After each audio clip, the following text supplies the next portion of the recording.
Très bien, merci beaucoup. Je propose qu'on débute notre seconde audition de la journée. Aujourd'hui, nous recevons donc Madame Sophie Devienne, maître de conférence à AgroParisTech et présidente, professeure, toutes mes excuses, et présidente donc de l'Observatoire de la formation des prix et des marges des produits alimentaires, donc l'OFPM, dont nous parlons régulièrement lors de nos auditions.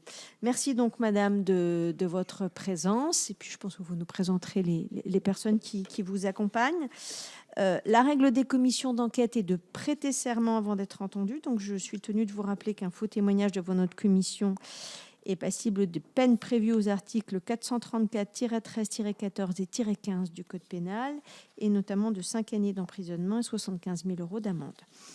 Je vous invite à prêter serment de dire toute la vérité, donc en ouvrant votre micro, en levant la main droite et en disant « je le jure ».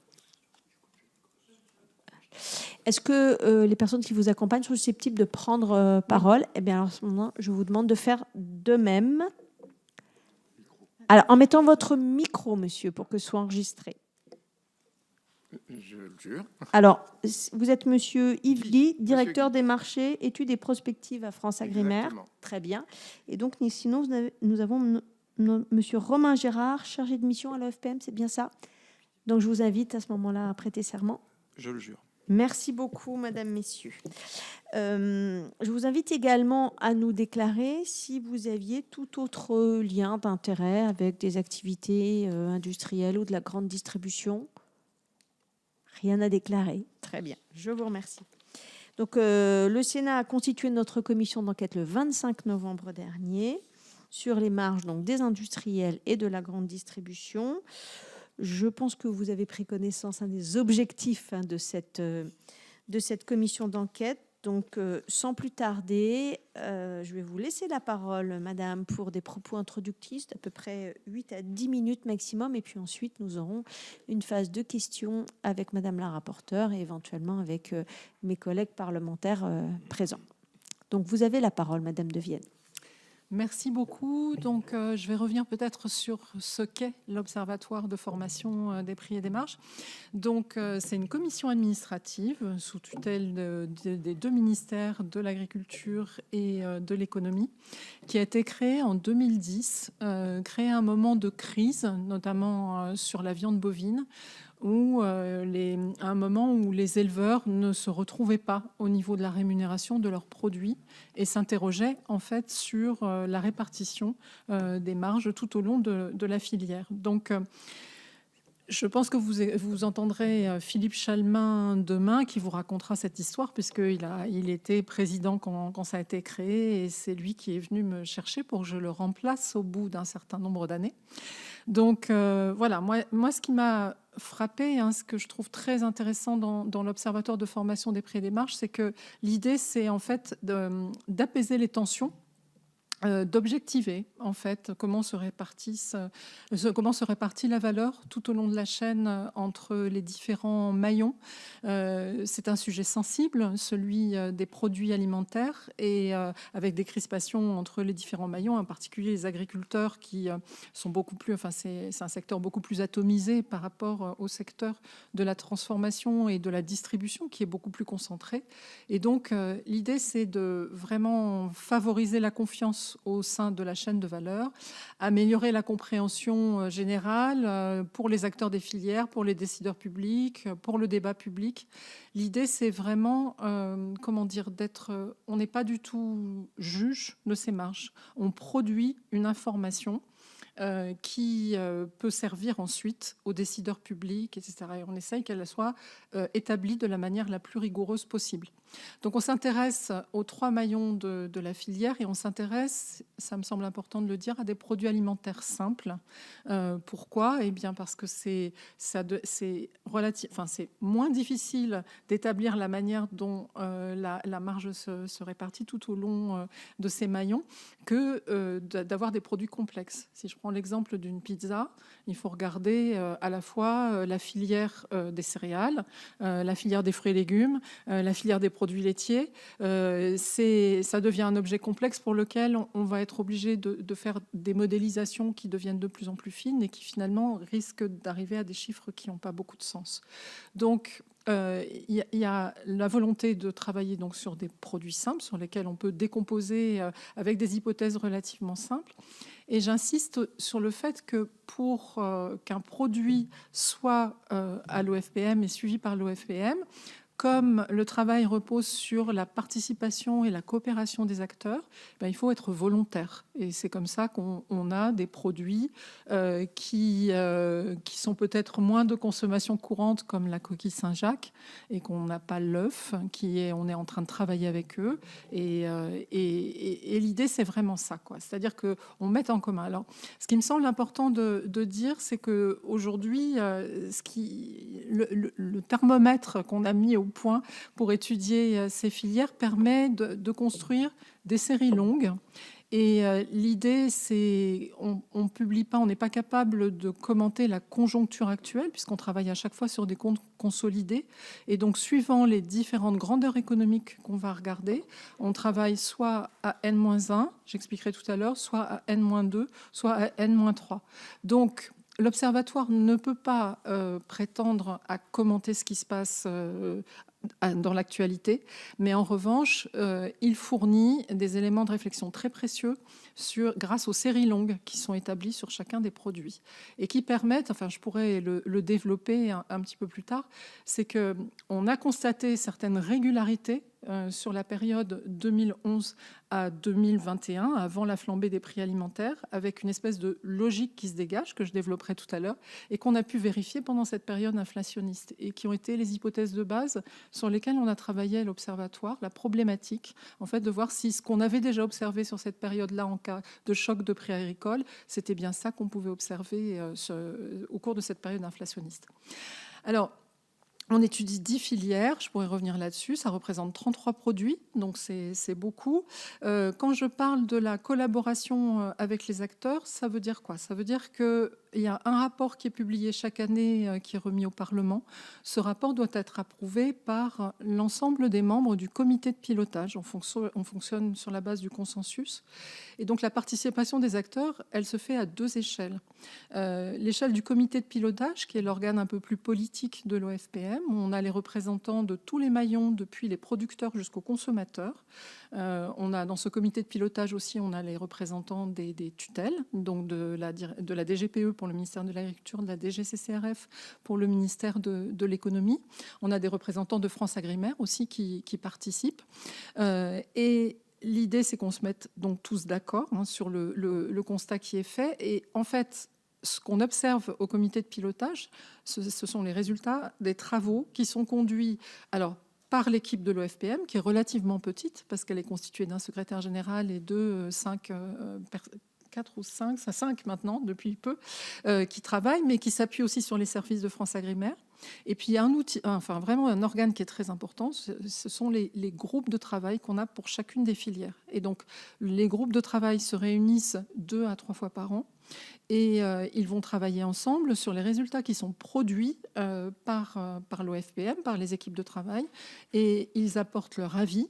On essaye de coller le plus possible à la consommation actuelle, donc ils nous donnent à la fois leur avis sur les données qui sont produites, les résultats économiques qui sont montrés à l'échelle de la filière, mais ils nous permettent aussi de mieux comprendre les évolutions constatées en apportant en fait leur expertise qualitative sur ce qui s'est passé dans l'année. Donc moi, ce qui m'a séduit en arrivant à l'OFPM, c'est plusieurs choses. C'est d'abord, premièrement, que l'OFPM travaille sur des chiffres qui ne sont pas forcément des données qui existent et qui se donnent les moyens, du coup, grâce à la collaboration avec les acteurs, de produire un certain nombre d'enquêtes. Je parlerai tout à l'heure de l'enquête sur la grande distribution qui nous permet de mesurer les marges nettes par rayon.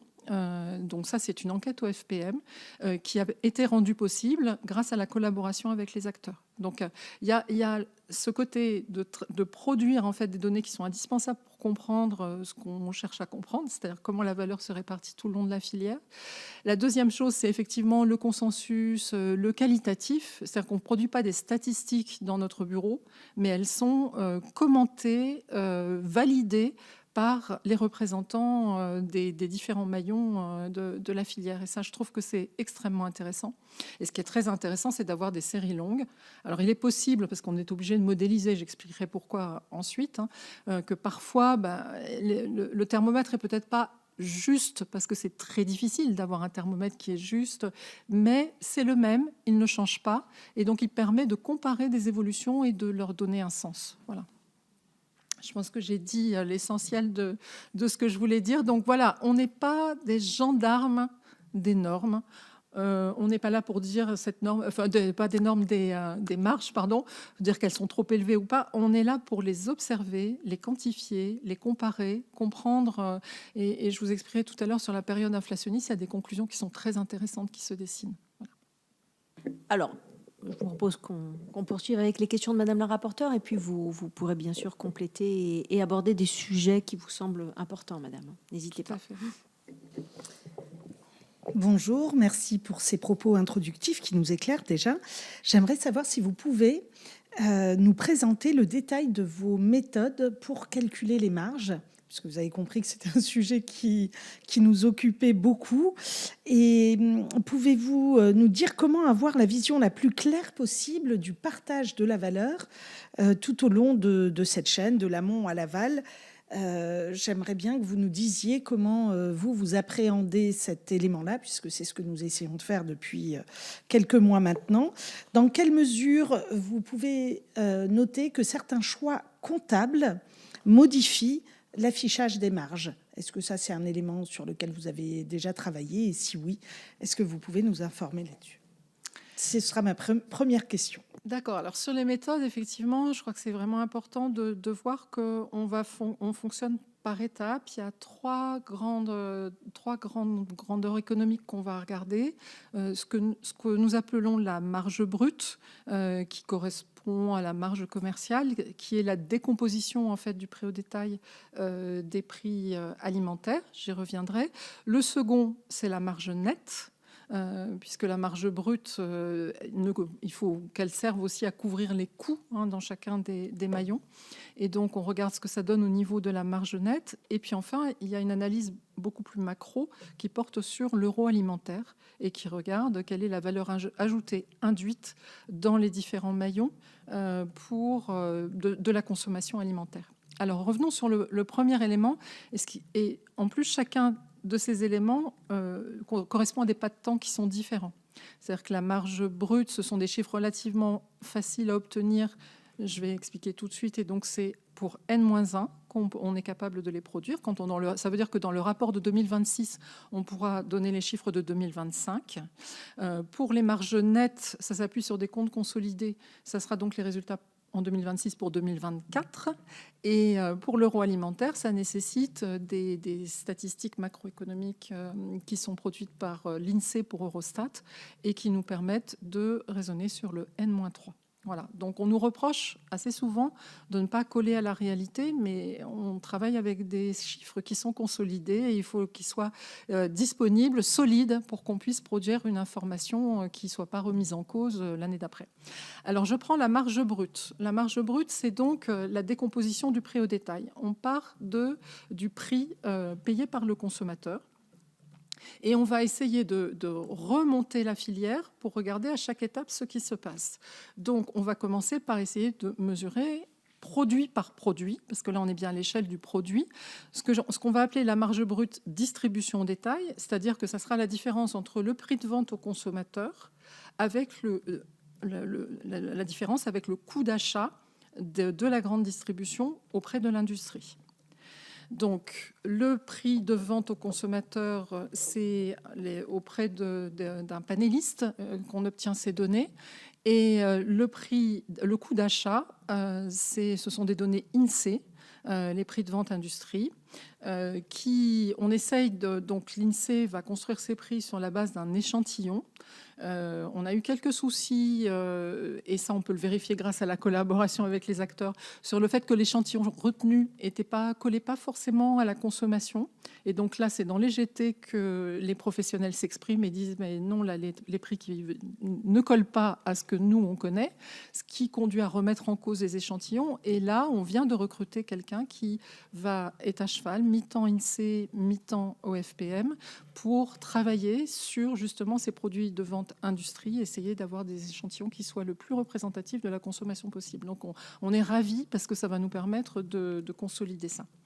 Ensuite, une fois qu'on a calculé la marge brute distribution détail, on va calculer la marge brute de la transformation, on remonte la chaîne, et là, on va la mesurer par le prix de vente du produit des industriels à la grande distribution, moins le coût d'achat de la matière première agricole. Alors c'est là qu'il y a un petit peu de modélisation à faire, parce que la matière agricole n'est pas le produit agricole. Puisque, par exemple, si je prends l'exemple le plus simple qu'on retient toujours à l'OFPM, la brique de lait UHT contient moins de matière grasse que le lait qui arrive, que le lait à la production. Et l'industriel, il va en faire autre chose de cette matière grasse. Donc nous, ce qu'on veut, c'est d'essayer de mesurer à l'intérieur du prix du lait quel est le coût de la matière qui va servir à remplir la brique de lait. Alors, sur la brique de lait, c'est assez simple. Je vous passerai le modèle de la viande bovine, où la vache a quand même la mauvaise idée de produire des morceaux de qualité très inégale, et que quand on regarde le steak haché, il nous faut regarder ce steak haché, cette viande, elle vient d'où? Est-ce que c'est de la vache laitière? Est-ce que c'est de la vache allaitante? Dans quelle proportion? Quels sont les morceaux qui y vont? Donc ça nous amène à construire une vache OFPM qui reflète en fait le poids relatif à la fois des animaux, mais aussi des morceaux d'animaux qui vont passer. Donc voilà, c'est pour ça que je vous dis qu'il y a une modélisation et qu'on essaye de faire de la manière la plus rigoureuse possible en s'appuyant sur l'expertise des instituts techniques. Donc par exemple, l'IDEL nous aide avec une publication qui s'appelle Où va le bœuf et qui nous décortique la vache allaitante, la vache laitière, ce que deviennent les différents morceaux, etc. Et on est amené à la remettre régulièrement sur l'établi parce que les professionnels, les éleveurs nous disent écoutez, nous on produit de la vache allaitante et il y a de plus en plus de morceaux de la vache allaitante qui passent dans le steak haché. Il faut absolument en tenir compte pour comprendre. Voilà. Donc c'est pas si simple, mais en tous les cas, ce qui est clair, c'est que ces modèles sont fabriqués avec les acteurs des filières pour essayer de coller le plus possible à la réalité.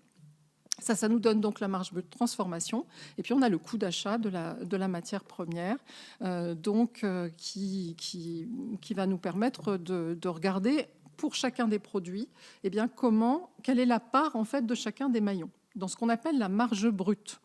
Donc, ça donne une première estimation de voir comment ça se répartit, surtout quand il y a des chocs de prix, de voir comment tout ça, ça évolue entre les différents maillons. Mais la marge brute n'est pas la marge nette, c'est-à-dire que chacun des maillons a des coûts auxquels il doit faire face et qu'il doit couvrir en fait grâce à cette marge brute. Donc, on passe à la deuxième grandeur économique qu'on va regarder, et cette grandeur économique, c'est la marge nette. Et là, on change d'échelle. Pourquoi ? Eh bien parce que l'industrie peut produire différents produits industriels à partir du même produit agricole. Par exemple, l'industrie laitière va, pour certaines, parce qu'on distingue les différents types d'industrie laitière, mais elle va produire des produits qui sont complémentaires dans l'utilisation du lait.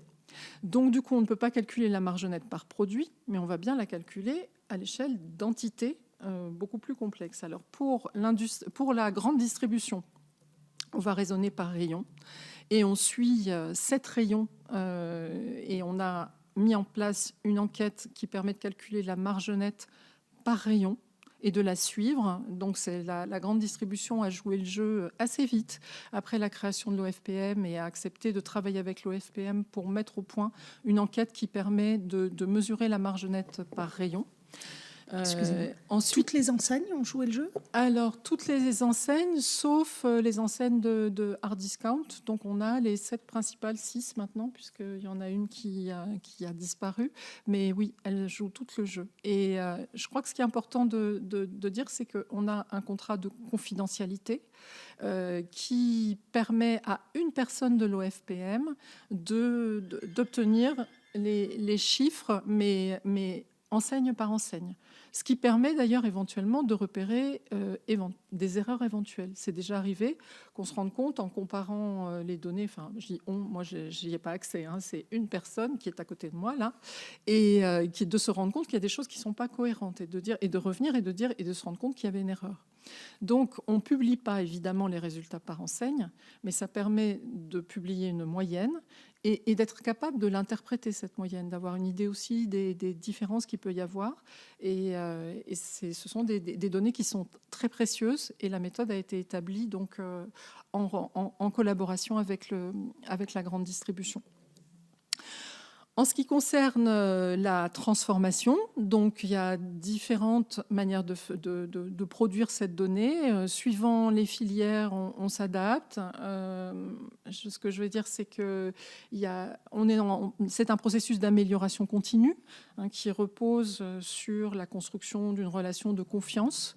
J'insiste sur le fait que quelque part, comme tout le monde est autour de la table, ceux qui jouent le jeu de la transparence parmi les gens qui sont autour de la table, ils ont tendance un peu à faire pression sur ceux qui ont un peu moins envie de la jouer, quoi. Et finalement, je dirais que ça crée une espèce d'émulation qui fait qu'on arrive petit à petit, on pourra en discuter, hein, mais on progresse dans cette transparence et dans l'accès à des données qui collent le plus possible à ce qu'on veut faire. Et ce qu'on veut faire, c'est ne pas avoir des moyennes qu'on est incapable d'interpréter, mais avoir des données qui nous permettent de raisonner, de réfléchir et de produire des choses qui soient solides.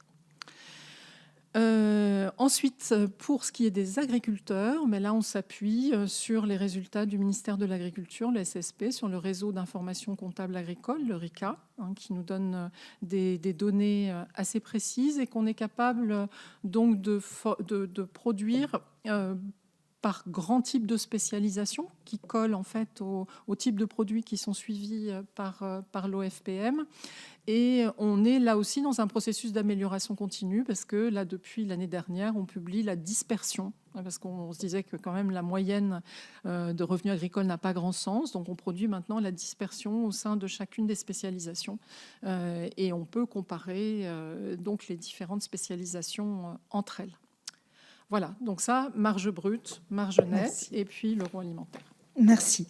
J'ai une deuxième question qui concerne les conditions, j'allais dire les conditions de travail de l'OFPM, parce que vous en parlez lorsque vous parlez du volontariat, lorsque vous évoquez le fait que certains sont plus coopératifs que d'autres, ou même simplement le nombre de salariés. Est-ce que vous considérez que vous travaillez dans des conditions satisfaisantes et à quelles difficultés de conditions de travail vous heurtez-vous ? Alors, là, je pense que Philippe Chalmin pourra vous apporter beaucoup plus de détails parce que c'est lui qui, je dirais, a essuyé les plâtres de tout ça et qui a construit petit à petit l'OFPM. Je dirais que c'est vraiment un processus d'amélioration continue. On a encore eu des difficultés il n'y a pas longtemps avec un secteur et aujourd'hui, c'est en passe d'être résolu. Bon, je vais être transparente puisqu'on a été transparente les 2 dernières années. On a eu des difficultés avec l'industrie laitière en particulier. Hein, donc, je pense que vous ne faites pas partie en fait du comité de pilotage. Parce que j'ai oublié de dire qu'il y a 2 sénateurs et 2 députés qui font partie du comité de pilotage. Et l'an dernier, ça fait un moment qu'on avait des difficultés avec les résultats pour obtenir les résultats de l'industrie laitière.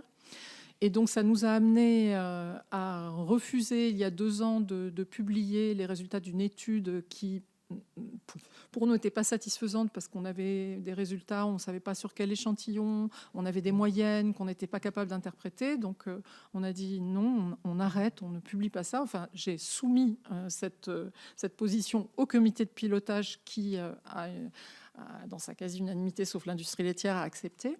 Et l'année dernière, on vous a alerté, on a alerté dans la remise, on a écrit une lettre pour expliquer qu'on avait des difficultés de transparence de l'industrie laitière. C'est un problème dont il faut attendre le rapport 2026, sur lequel je suis très optimiste. C'est-à-dire qu'on voit qu'il y a une vraie volonté, un changement de posture. Mais je veux dire, je suis un peu comme saint Thomas, je ne crois que ce que je vois, donc on verra ce que ça donnera au moment du rapport. Mais en tous les cas, tous les signes sont positifs et montrent une véritable volonté de collaboration. Voilà. Et donc, c'est quelque chose qui se construit petit à petit.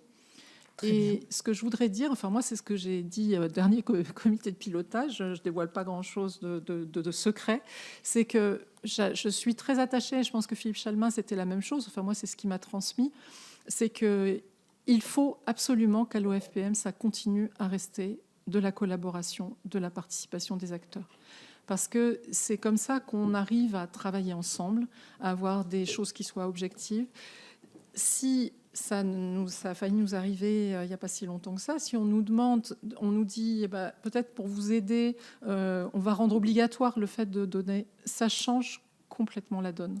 C'est-à-dire que de ce côté collaboration, des gens qui viennent dans les GT, qui apportent leur expertise, qui permettent de valider, tout ça, ça nous semble vraiment très important dans le fonctionnement. Et ça fait partie de l'ADN de l'OFPM, puisque l'idée, c'était d'apaiser les tensions au sein de la filière. Et donc, ça fait partie de tout ça. Voilà. Oui, mais ça vous fait travailler partiellement sur les sujets, puisque vous ne pouvez pas tous les embrasser. Vous n'avez pas peut-être l'ensemble des données qui vous permettraient de pouvoir travailler. Oui, mais à côté de ça, on a accès à des données que... Enfin, comment je vais expliquer ça? Certes, on n'a pas tous les produits, mais les produits qu'on a, on discute avec les gens qui sont autour de la table et ça nous permet d'obtenir, moi je prends l'exemple quand même de ce qu'on a fait avec la grande distribution, c'est-à-dire les résultats qu'on a par rayon. C'est quand même extrêmement précieux et ça correspond à ce qu'on cherchait. C'est-à-dire que je ne pense pas qu'avec la coercition, on aurait obtenu la même chose. Très bien. Voilà. Alors, rapidement, vous n'y avez pas répondu. Donc, dans quelle mesure les choix comptables influencent-ils l'affichage des marges? Est-ce que c'est un élément sur lequel vous avez déjà travaillé? Alors, bien sûr, on peut parler de la grande distribution, mais ça peut très bien être pour les industriels. Est-ce que c'est un élément que vous avez étudié?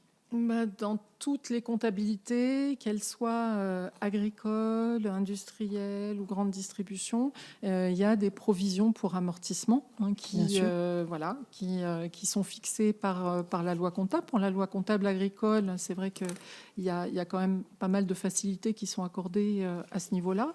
Nous, on prend les comptabilités telles qu'elles sont, quoi. D'accord. Donc... Voilà. Alors, vous prenez telles qu'elles sont, vous ne corrigez pas si vous trouvez que non, les provisions sont trop on ne importantes. corrige pas. En revanche, par exemple, ce qui est clair, c'est que pour la partie agricole, on a l'obligation, l'OFPM, par le Code rural, de publier les coûts de production qui sont, et ça c'était bien avant Egalim, les coûts de production donc, pour les différents produits agricoles, qui sont établis donc, par les instituts techniques. Et là, on s'est permis d'écarter des choses, en particulier tout ce qu'on appelle les charges supplétives, c'est-à-dire rémunération forfaitaire du travail, du capital et du foncier. On prend les charges réelles des exploitations agricoles et on calcule un revenu courant avant impôt et qui ne tient pas compte justement de tout ce qui est charges supplétives. Donc voilà, en ce qui concerne les agriculteurs, on a fait le choix. Pourquoi on a fait ce choix? D'abord parce que ces charges, elles sont calculées de façon forfaitaire. Et on a un groupe de travail exploitation agricole qui nous a permis de constater qu'en fait, la manière de calculer ces forfaits était différente d'une filière à l'autre et que donc, du coup, la comparaison n'était absolument pas possible à faire. Donc, on a choisi de s'en tenir aux résultats, aux revenus. Merci. Oui, c'est ça. Au solde disponible. Voilà, je vais y arriver. Excusez-moi, je suis fatiguée. J'ai fait cours ce matin, je suis enseignante dans la vraie vie. Et donc, ça fait beaucoup de choses. Merci. Est-ce que vous pouvez, si vous voulez bien, nous parler de la péréquation entre les marges dans les différents rayons avec ce que vous avez étudié, puisque c'est un sujet que vous avez étudié, j'imagine, dans votre enquête grande distribution. Est-ce que vous pouvez nous dire si effectivement on se retrouve avec des rayons qui contribuent beaucoup plus à la marge nette générale que d'autres rayons, et est-ce que cette impression qui est que des produits sains sont beaucoup plus margés que des produits ultra transformés, sucrés et gras, est une piste de travail intéressante et conforme à la réalité? Alors, effectivement, le fait d'avoir la marge nette par rayon nous permet en fait de comparer ces marges entre les rayons. Alors, je vais les citer. Il y a le rayon boucherie, charcuterie, volaille, produits laitiers, fruits et légumes, marais et boulangerie, pâtisserie, viennoiserie. Donc, ce sont les 7 rayons que l'on suit. Et en fait, ce qu'on constate de manière récurrente, c'est que les 3 rayons qui sont très consommateurs en main-d'œuvre, la boucherie, la marée et la boulangerie-pâtisserie, ont de manière récurrente des marges nettes par rayon qui sont négatives. Et on a les autres rayons qui ont des marges positives, avec certains rayons où la marge est encore plus importante que d'autres, en particulier la charcuterie est un rayon où la marge de la GMS est traditionnellement relativement importante.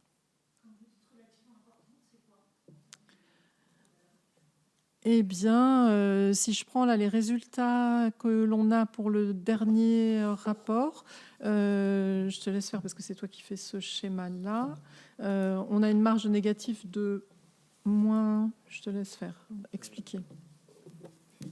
Au niveau de la marge nette négative, pour la boucherie, on est autour de 0,2 milliards d'euros.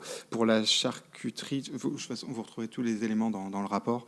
On est à peu près autour de 0,6 milliards d'euros, qui est le rayon sur lequel le niveau de marge est en tout cas le plus important dans le rapport. Vous l'avez en pourcentage? Tout à fait. On a les données en pourcentage.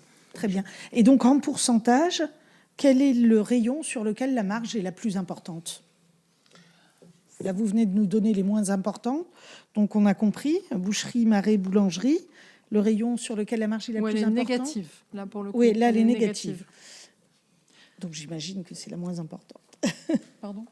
La charcuterie, c'est la plus importante, c'est 0,6 milliards. D'accord. Et les fruits et légumes se retrouvent où? Les fruits et légumes en deuxième, troisième position, à peu près entre produits laitiers, volailles, ça dépend des années.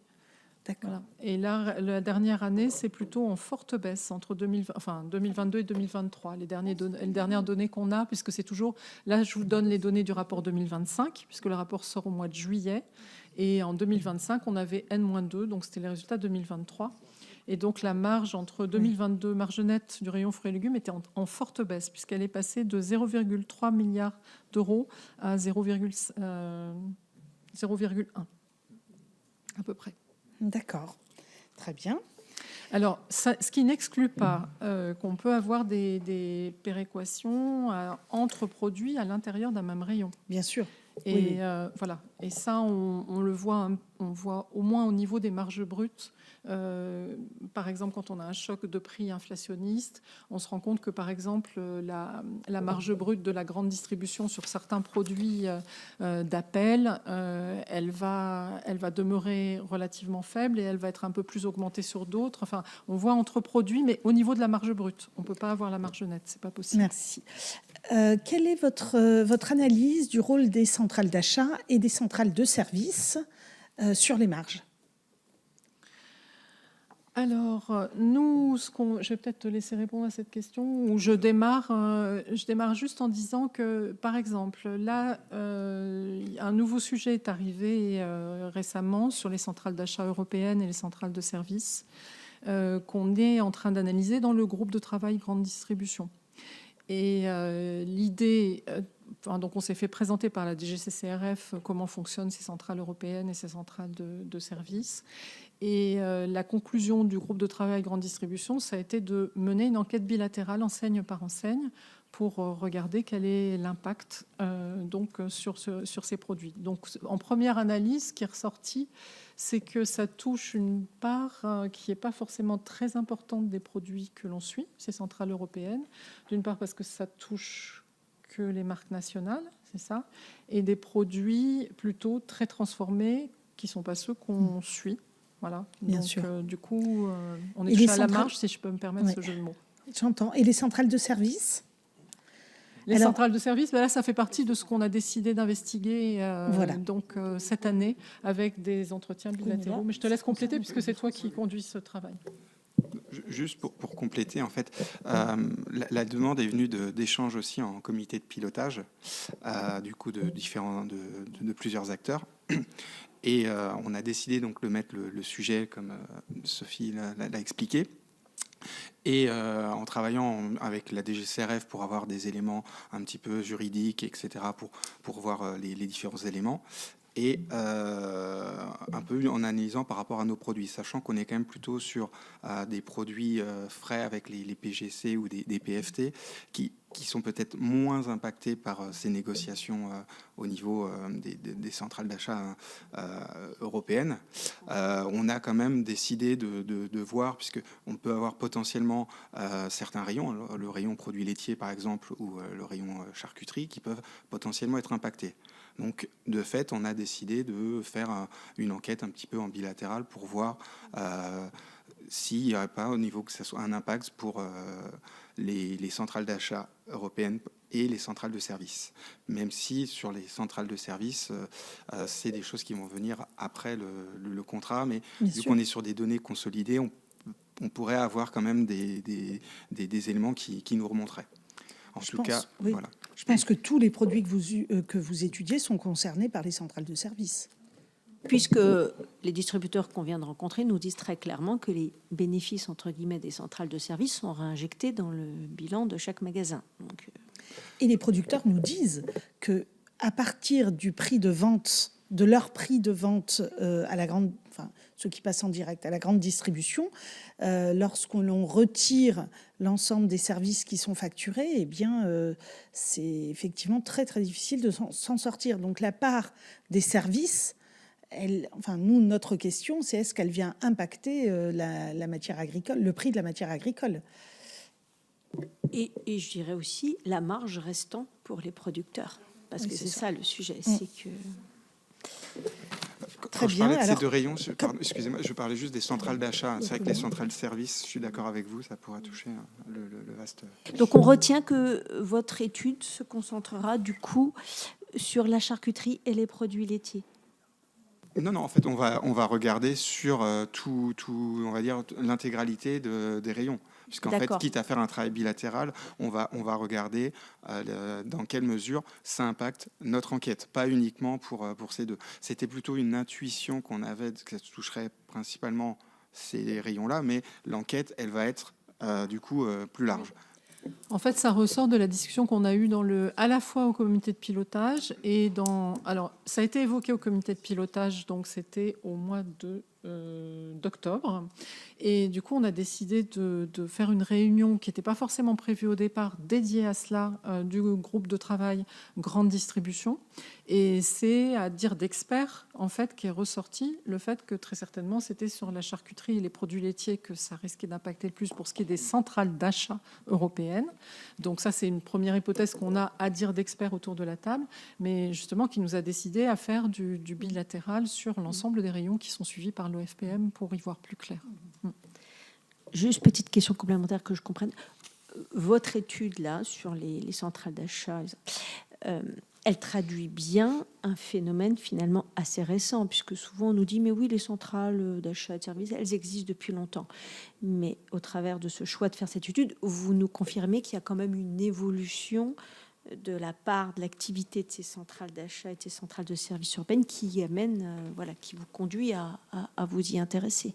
Si vous avez des éléments pour quantifier cette évolution, ça nous intéresserait, parce que c'est vrai que c'est un petit peu compliqué pour nous d'appréhender ce que ça représente véritablement. Et nos interlocuteurs ont plutôt tendance à minimiser, à nous dire on l'a toujours fait, ça a toujours été comme ça. Voilà. Donc c'est vrai que si on peut arriver à quantifier ce que ça représente en valeur absolue, mais aussi l'évolution et la tendance.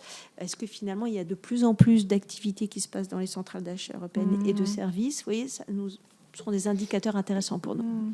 Ce qui est intéressant, c'est que ce sujet a été soulevé au comité de pilotage par les industriels.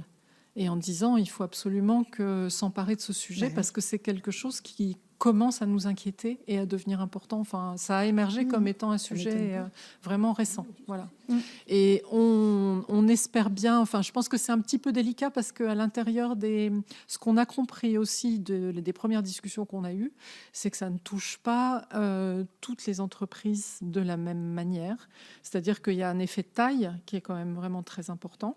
Et donc, je pense que le bilatéral nous permettra, dans la stricte confidentialité, d'essayer de mieux mesurer les choses, parce qu'il y a des choses qu'ils n'avaient pas forcément envie de dire comme ça devant tout le monde. Voilà. Ça, on s'en rend bien compte.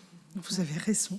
Alors, j'ai une question là sur votre rapport. En fait, il y a beaucoup de choses qui sont données en milliards d'euros et non pas en pourcentage. C'est un choix volontaire de donner en valeur absolue ou... Non, il y a à peu près systématiquement les deux. Ah, il y a les deux, si d'accord. vous regardez bien. Oui, les d'accord. marges nettes, là, par exemple, je vois pas. Là j'ai le diaporama de la conférence de presse qui avait été organisée au mois de juillet.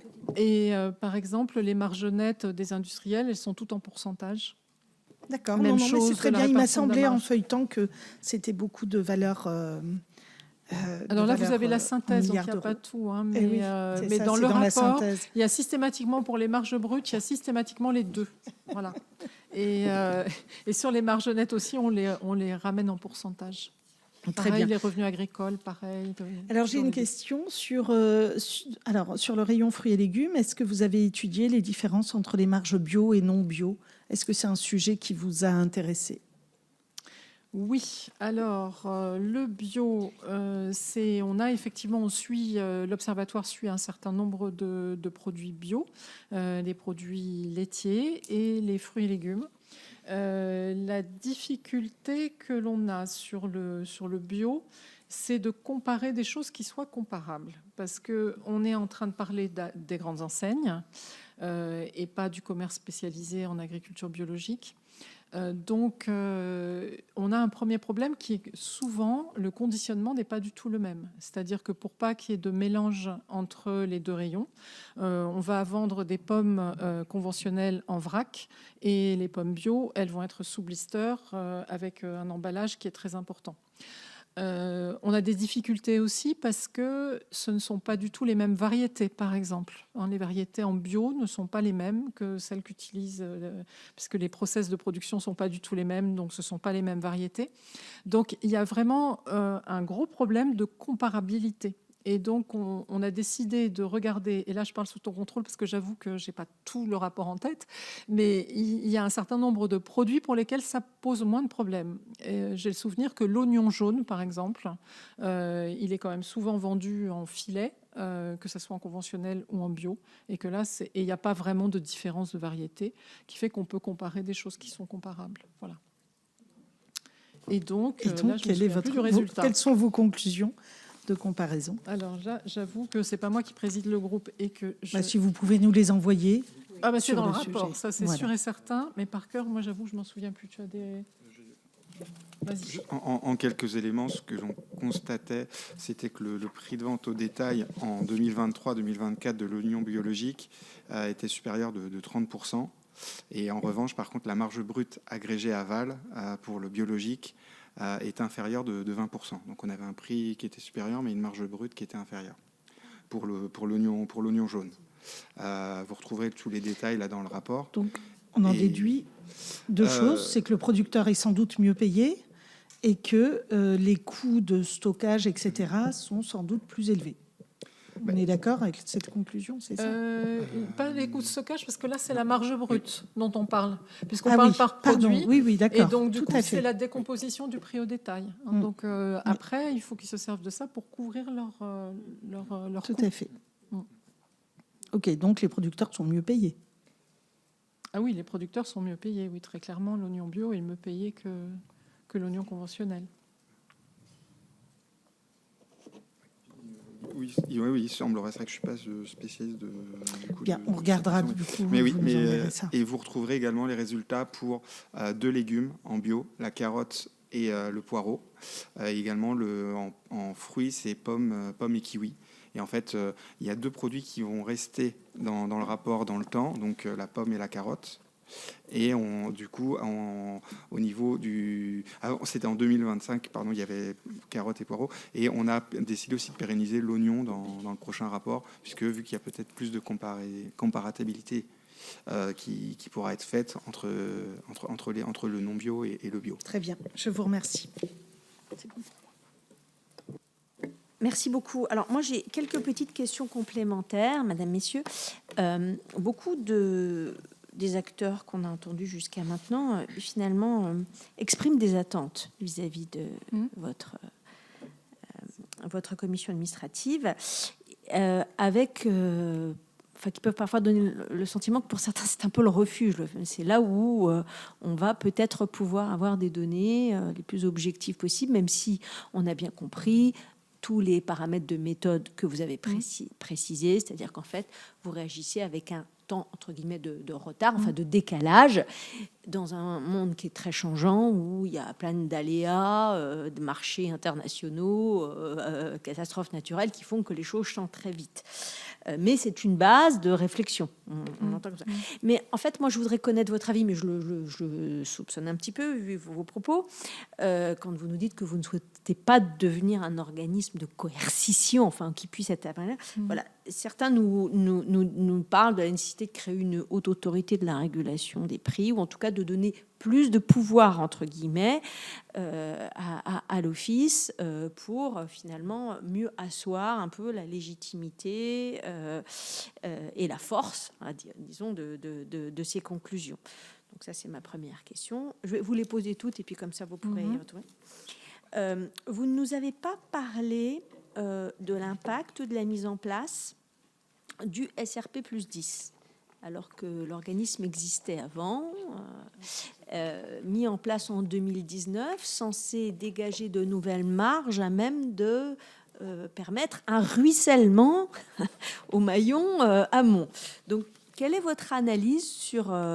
alors, les distributeurs eux-mêmes ne nous donnent aucune information, nous disent que c'est pas possible de savoir. Enfin, il y a une absence de transparence de la part d'acteurs qui nous parlent de plus de transparence en permanence, mais eux sont dans l'impossibilité d'être transparents sur, en tout cas, le SRP plus 10. Est-ce que vous avez eu, dans vos analyses, des signaux d'un hypothétique ruissellement? Enfin, en tout cas, quel impact auriez-vous pu constater de ce SRP plus 10 sur les marges des différents acteurs?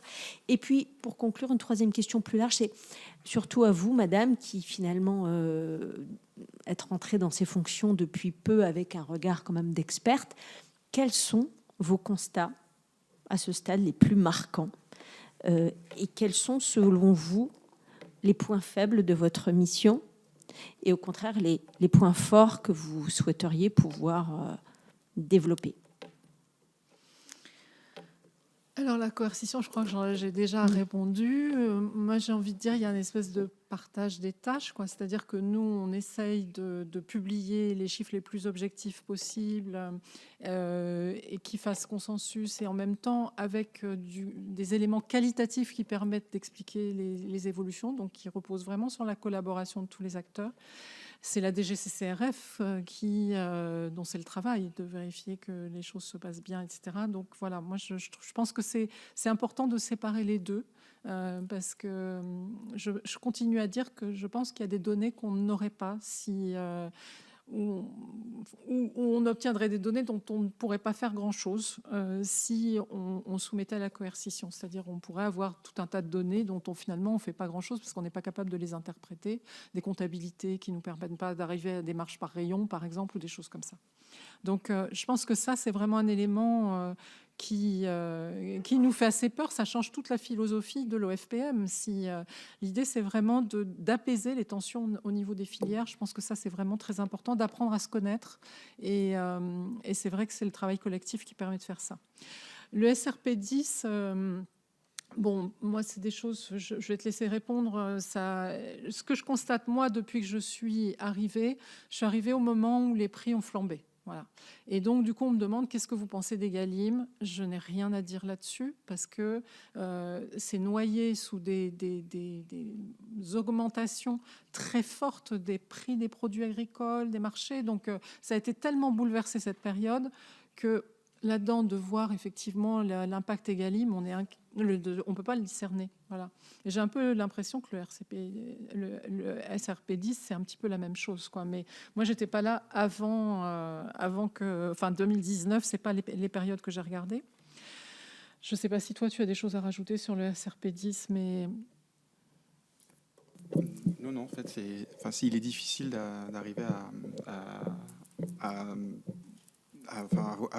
déterminer si le SRP plus 10 a eu un réel effet sur cette notion de ruissellement. On n'a pas d'éléments probants pour venir dire qu'il y a eu cet effet-là ou qu'il n'y a pas eu cet effet-là. Constater d'évolution des prix et des marges sur les produits et les acteurs amont. Enfin, pas en tout cas par rapport à ces éléments-là. Il y a eu d'autres aussi éléments qui sont venus en ligne de compte et qui sont venus impacter tout ce qui va être les aléas climatiques, les crises qu'il y a pu y avoir. Et il est difficile de déterminer si le SRP plus 10 a eu un impact ou non. Ça peut être quelque chose... on peut regarder par rapport aux données que l'on a et voir si on peut, dans ce cas-là, si on trouve des éléments, faire une contribution écrite. Mais là, comme ça, je peux pas m'avancer sur une réponse. Je veux bien, Madame, Messieurs, si vous avez la possibilité d'analyser un petit peu plus, ça pourrait nous apporter des éclairages, parce que on estime quand même chaque année le montant du SRP plus 10 à plusieurs centaines de millions d'euros.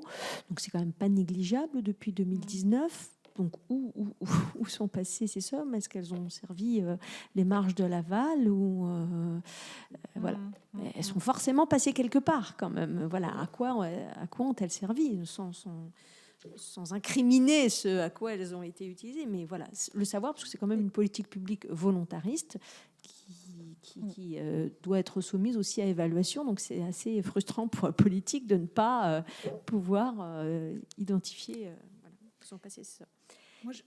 Et puis, juste, Madame, sur ces constats plus globaux.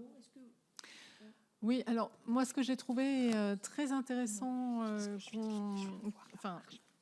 c'est de vivre cette période inflationniste, parce qu'effectivement, tout a été bousculé à ce moment-là, et de voir un petit peu, de mieux comprendre comment ça se passe, parce que c'est une conclusion quand même qu'on avait, qui était ressortie de l'analyse des premières années, enfin des 10 premières années de l'OFPM, c'était que, en fait, quand il y a des chocs de prix agricoles, et les chocs étaient quand même moins importants que celui qu'on a connu à partir de 2021-2022, eh bien, on constatait à l'OFPM que ces chocs étaient amortis par l'aval dans un premier temps, c'est-à-dire pas entièrement répercutés aux consommateurs.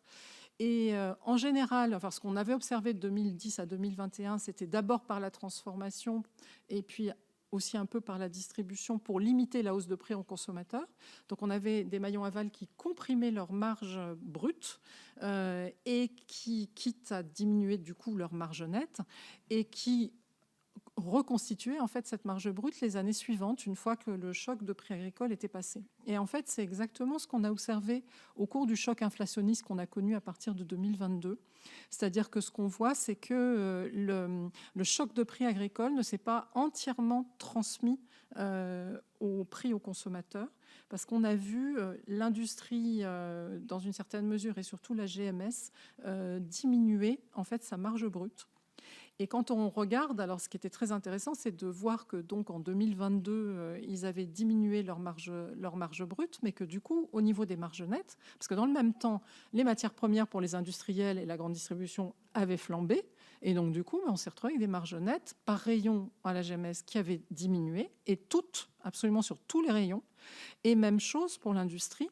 Des segments industriels qui avaient vu leur marge au mieux se stabiliser, mais dans la plupart des cas diminuer.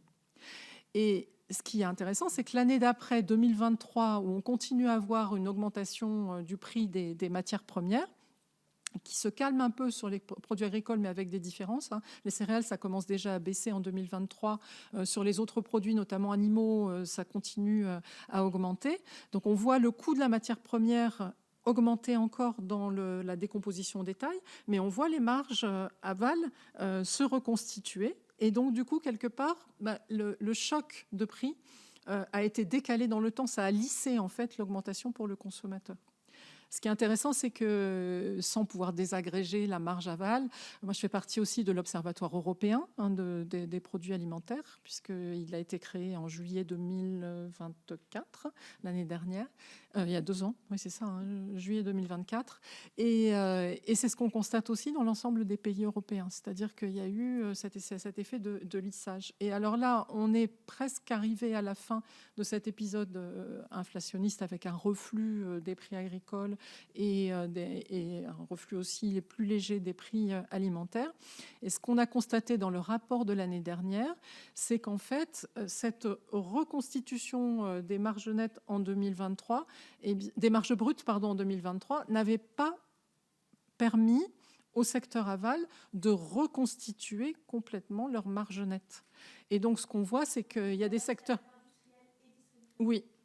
Alors, ce qu'on voit sur les industriels, c'est que dans certaines industries, je pense à l'industrie laitière, par exemple, ils ont augmenté à nouveau leurs marges nettes, mais sans revenir au niveau avant inflation. Il y a certains secteurs où ça a continué à diminuer. C'est le cas de la charcuterie, c'est le cas de l'abattage des coupes. Il y a des secteurs où ça a légèrement augmenté, mais c'est resté négatif. Je pense à la meunerie, par exemple. En tous les cas, ce qu'on peut dire globalement, c'est que les IAA, certes, ont contribué à l'augmentation du prix au détail en augmentant leur marge brute en 2023, mais n'ont pas récupéré leur marge nette avant inflation. Donc, ça sera les résultats du rapport 2026, de regarder si en 2024, on est revenu à la situation avant inflation ou pas. Si on regarde le rayon GMS, si on regarde les différents rayons GMS, globalement, ce qu'on observe en 2023, c'est que la marge nette moyenne sur tous les rayons suivis, elle a continué à diminuer. Et quand on regarde les différents rayons, on se rend compte que c'est pas la même chose suivant les rayons. Si on regarde par exemple la boucherie, ça a continué à diminuer, la charcuterie, ça a augmenté, les fruits et légumes, je l'ai dit, ça a diminué. Bref, on voit que suivant les rayons, on va pas avoir des évolutions. Voilà. Et ça, moi, j'ai trouvé que c'était un enseignement extrêmement intéressant parce que du coup, qu'est-ce que ça fait dire? Ça fait dire que une période inflationniste comme ça, on ne peut pas prendre une année et dire regardez là quand même c'est eux qui s'en mettent plein les poches, je ne sais pas quoi. C'est qu'en fait il faut regarder l'ensemble de la période d'inflation parce qu'en fait c'est un mouvement qui s'étale dans le temps et qui va permettre aux consommateurs du coup de pas encaisser l'augmentation des prix agricoles d'un coup. Et ça, moi, j'ai trouvé que c'était un enseignement vraiment particulièrement intéressant. Et puis de voir que finalement, c'est un peu ce qu'on avait observé dans l'ensemble des pays européens, ça m'a semblé vraiment très intéressant aussi. Voilà. Alors ça, j'ai plus en tête. Si vous voulez, je pourrais vous passer le diaporama de la personne qui avait fait cette étude. A été plus atténuée oui, en France. Ouais. On était parti de produits alimentaires qui étaient plus chers que dans les autres pays européens par rapport à la moyenne, et on a eu une augmentation qui a été contenue par rapport à la moyenne européenne. Oui. Voilà, donc ça, moi, j'ai trouvé que c'était un constat vraiment très intéressant. Et puis, je vous conseille, il y a un graphique qui est particulièrement intéressant et qui reproduit, vous le trouverez, je pense que tu as donné la présentation là. Il y a un graphique qui montre la répartition, la contribution des différents maillons de la filière sur l'ensemble de différentes filières, pour les différentes filières, pardon. Pour l'ensemble du cycle 2021-2024, on voit l'augmentation du prix des produits alimentaires et on regarde la contribution de chacun des maillons. Et vous regarderez, on voit que la grande distribution... C'est à quelle page, s'il vous plaît? Alors... Il est à page 108 du rapport complet. Oui. Et la présentation, c'est la diapo 49. Ah, pardon. Elle est sur une échelle qui est plus facile à lire. C'est 49 de ce qu'on a là. 108 du rapport complet. Ah, moi, j'en ai pas. Tu as une synthèse qui te reste? Elle est sous ton ordinateur. C'est un graphique. Oui, d'accord, c'est celui-là. Voilà. Et en fait, c'est la contribution au niveau des marges brutes alors, on ne les a pas pour l'ensemble des produits parce qu'il y a des produits pour lesquels les marges brutes aval ne sont pas désagrégées parce qu'on n'a pas de produits sortis industrie suffisamment solides. C'est pour ça qu'on a essayé de consolider. Mais ce qu'on voit quand même très nettement, c'est que les petits bâtonnets rouges, ils sont beaucoup dans le négatif. Et ce qui montre qu'en fait, la grande distribution a joué un rôle amortisseur très important au niveau de la marge brute au cours de cette période. Mais comme me le font remarquer un certain nombre de participants autour de la table, il n'y a pas que la GMS qui a contribué, parce qu'on voit quand même qu'il y a certains secteurs industriels qui ont vu leur marge continuer à baisser, leur marge nette continuer à baisser en 2023, et avec certains secteurs où elle est globalement négative. Je pense à la meunerie, par exemple, à l'abattage des coupes. C'est quand même des secteurs dans lesquels on peut se poser des questions pour certaines entreprises qui sont vraiment en difficulté et qui ont eu beaucoup de mal à encaisser ce choc. Tout à fait. On le voit là, effectivement, pour la poissonnerie, pour le jambon. Ouais. Pour le poulet en partie. Très bien, en tout cas. Intéressant. Ouais, Merci. des indicateurs Mais c'est la force de l'OFPM, c'est les séries Oui. longues. Voilà. Je pense que ça, On a bien compris. c'est vraiment très intéressant. Ça nous permet d'affiner notre analyse, voilà, sur le temps long. Est-ce qu'il y a vous avez d'autres questions, Madame la rapporteure? Non, moi c'est bien. J'ai posé toutes mes questions. Écoutez, vraiment merci beaucoup, Merci Madame, Messieurs, de ces précieux éclairages. Et n'hésitez pas donc à nous transmettre des compléments par écrit que vous jugerez utiles. Merci beaucoup. Très bien. Madame, Messieurs. Et je vous invite à encourager vos collègues sénateurs à venir au comité de pilotage. Parce qu'on a effectivement dans notre comité de pilotage, j'ai oublié de le dire au début, on a 2 députés et 2 sénateurs. J'avoue que dans cette mandature qui a démarré l'année dernière, on n'a pas beaucoup vu les sénateurs. Donc si On va proposer les candidatures encourager- d'Antoinette Gull et Anne-Catherine Voilà. Loisier, parce que nous, on viendra. Eh bien, vous serez les bienvenus. Et ce qu'on a fait, par exemple, avec une députée qui est très intéressée, qui vient régulièrement, c'est qu'on a fait une séance à part avec elle, où elle a pu poser toutes les questions sur la manière dont on s'y prenait. Donc, au contraire, on serait très content que vous soyez présents et on est ouvert pour vous expliquer tout ce qu'on fait. Voilà. Très bien. Merci beaucoup, Madame, Merci Messieurs, à vous. encore. Merci.